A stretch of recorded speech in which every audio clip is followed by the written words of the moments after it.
So what's up, gandang tanghali guys.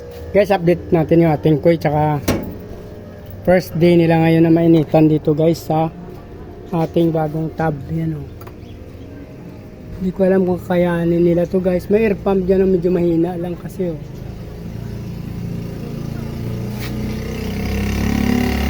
Pero may mga plants dyan guys. Nilagyan ko naman ng malalaking water lators plants para magkaroon ng dagdag oxygen. Like dito sa ating mayroon dito sa kabila guys na dito rin yung aking super red up mo ng mga beta guys. Mas maganda to sa beta nga mainitan sila ng konti. Hindi naman talagang kasi meron naman tayo nilagay dyan na ganyan. Pero exposed talaga to guys sa init yan.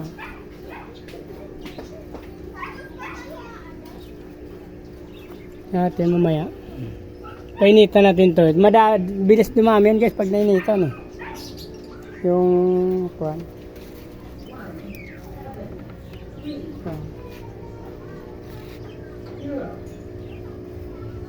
Yung water litos.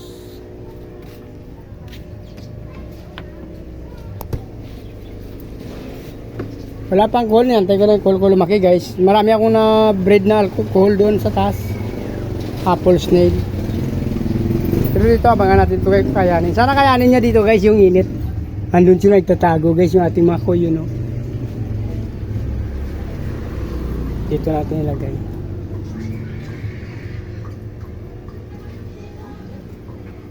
Yung oxygen. Mayroon tayo oxygen na bili doon medyo malakas. Pero kumukuha lang tayo ng chimpo para pag nakuha na yung ating IBC tanks. Hindi pa kasi nakuha dyan ang IBC tank na bininta ko. Nabili na. Pero yung may-ari mamaya pa yata kukunin. So mayroon ako video guys na ipakita sa inyo na nakabili na ako ng malakasan na air pump. Mayroon na tayong nabili Resans 35 watts. Medyo maganda naman yan. So doon yung nilagay natin sa ating koi tsaka sa ibang mga grower tub natin guys. Medyo malakas naman yun ang aking nabili na Resans electromagnetic air pump. Kanina lang dumating guys, so hindi ko pa na set up.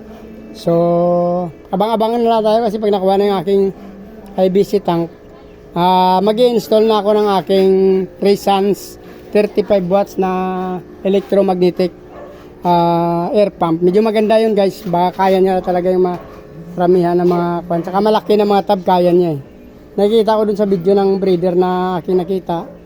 Sa kanya medyo marami kasi nilagyan niya ng guys. Titingnan ko muna kung kakayanin niya na walang tangke. Yung parang yung nakita ko dun sa isang breeder nilagyan niya ng yung pinaglalagyan ng mineral water na bilog yung malaki. Yun doon niya muna pinasok yung parang ginawa niyang pressure tank. Doon muna bumubuga yung air pump bago mag-distribute sa kanya-kanyang tub sa kanyang fish. So tatry natin kung medyo kaya naman, wag na natin gawin yun. Pero pagka hindi kaya talaga, gagawin natin yun. Gagayahin natin yung ginawa niya. Maghanap lang ako ng tanking maliit. Or kahit ganito, pwede ito guys. Pero mas gusto ko yung sa mineral water, makapal kasi yun. Kasi pag yan, baka lumubor, sumabog. So, dito na lang muna guys.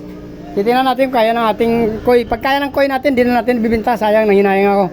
Nahawa ko sila. Saka gusto ko rin sila nakikita lagi guys. May pagkain pa naman ako dyan.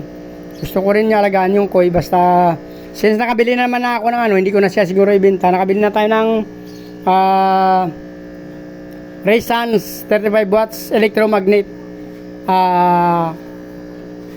air pump. So try natin yun. Baka kaya naman natin buhayin yung koi natin. So please like para subscribe. So hindi pa nakasubscribe guys, sama nyo na rin yung bell button para updated kayo sa i-update ko. Sa ipopost ko pa ng mga video guys. Sa mga suporta at wala palagi nanonood, sana wag kayo magsawa sa panood guys ng aking mga video. Maraming salamat sa inyo guys. Nabubulol na ako. Mabuhay kayo hanggang gusto nyo. Maraming salamat. Mananghalian na tayo guys. Bye bye.